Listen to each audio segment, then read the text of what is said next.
Ok, donc dans cette vidéo, nous allons découvrir les deux solides qui sont importants en classe de 4e, c'est-à-dire la pyramide et le cône de révolution. Alors, la pyramide, si je vous dis pyramide, vous de suite, vous pensez au temps des Égyptiens, etc. Ok, en effet, ce que vous avez comme représentation, c'est une pyramide. Mais c'est un type de pyramide. Alors pour cela, on va revenir sur la définition de pyramide. Donc une pyramide est un solide, bah oui, pourquoi? C'est en 3 dimensions, d'accord? Donc dans votre tête, c'est quelque chose qu'on peut remplir d'eau. Constitué d'une base polygonale. Ah, ça veut dire donc que la base de ma pyramide, c'est un polygone. Un polygone, je rappelle, c'est une figure fermée à plusieurs côtés. Je peux faire ça, par exemple. Je peux faire ça aussi. Un polygone à 5 côtés. D'accord? Un pentagone. Et en fait, chacun des sommets de la base, ici, sont reliés à un même point. Alors, par exemple, je place un point ici, je place un point ici, et je vais relier chacun des sommets de la base à ce point. Et là, j'ai une pyramide.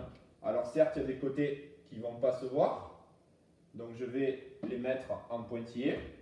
Et là, je fais pareil pour celui-là. Hop, hop, hop, hop. Et donc là, j'ai bien une pyramide. Vous avez vu, c'est très simple pour construire une pyramide. Finalement, on fait un polygone de base et on le relie chacun au sommet. Alors juste un truc pour une définition, vous voyez, ce sommet là, le point auquel elles sont reliées, on appelle ça le sommet principal.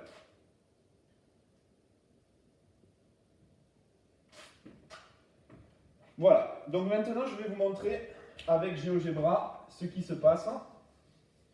On va être un peu plus précis du coup que mes dessins.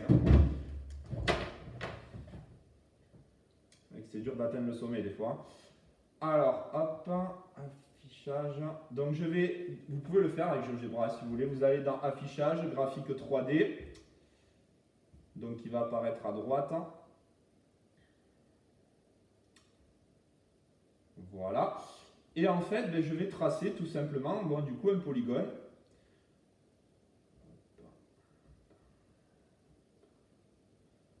Par exemple ça. Ok. Et je vais aller sur le graphique 3D. Ici, je vais cliquer là. Vous allez voir, les icônes vont changer. Voilà. Et donc, vous avez une commande qui est extrusion en pyramide. Alors, je vais cliquer sur la base et je vais prendre par exemple comme hauteur 5. Pourquoi 5? Parce que ici, je ne sais pas si vous le voyez, mais ça monte jusqu'à 5. Ok. Hop. Voilà. Et donc là, j'ai bien une pyramide. Vous voyez? Donc, la base, bien, c'est ce qu'on a dessiné au départ.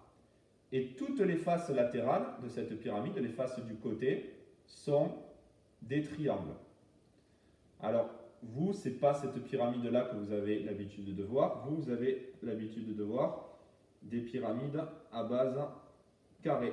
Donc, je vais créer un carré. Je ne suis pas sur un carré, je crois, là. Hop, non, je suis en rectangle.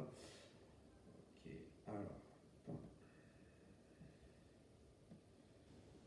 Donc voilà, vous, la représentation que vous avez normalement de la pyramide. C'est une pyramide juste particulière. Ok.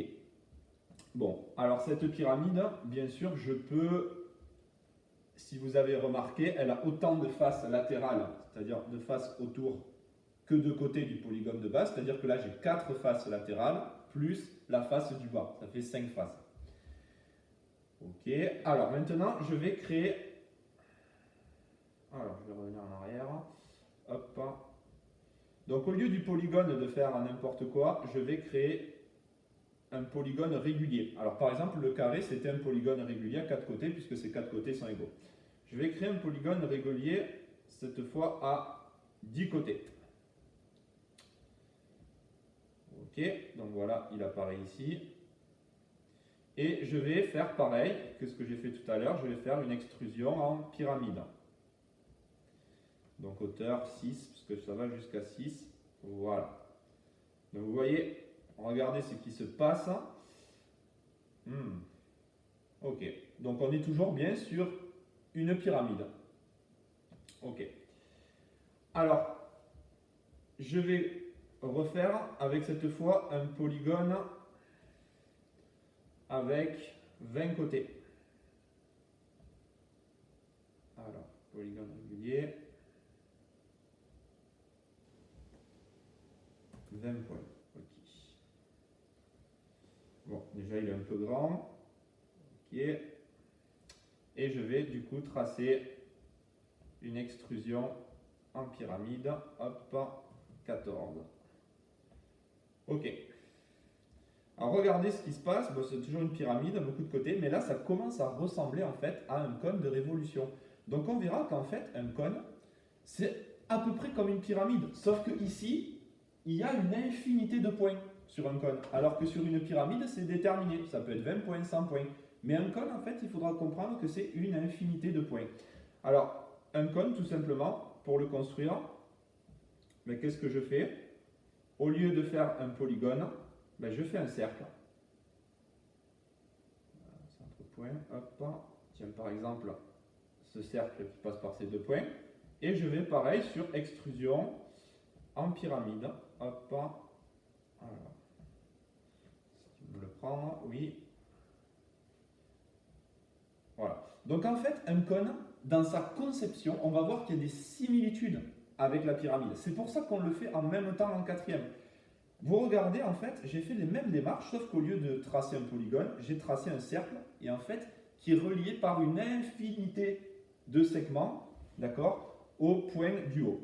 Donc voilà ce que c'est un cône. Alors, techniquement, un cône, on dit, bon déjà, c'est surtout à ne pas mettre au féminin, hein, parce que sinon, voilà, mais c'est un solide qu'on appelle vraiment un cône de révolution. L'an dernier, vous avez vu le cylindre de révolution. Alors, révolution, ça ne signifie pas faire la guerre en mathématiques, c'est plutôt employer un terme physique, comme période de révolution, vous savez, de la Terre autour du Soleil, qui est de 365 jours. Eh bien, la révolution, ça signifie qu'il y a quelque chose qui tourne. Alors, je ne vais pas y revenir dessus, mais l'an dernier, en cinquième, vous avez vu que le cylindre de révolution, en fait, c'est un rectangle qui tourne autour d'un axe. Alors, on va voir ce que c'est un cône de révolution. Eh bien, c'est un solide engendré par la rotation d'un triangle rectangle. Donc, vous voyez, quand un triangle rectangle tourne autour d'un axe, eh bien, on appelle ça un cône de révolution.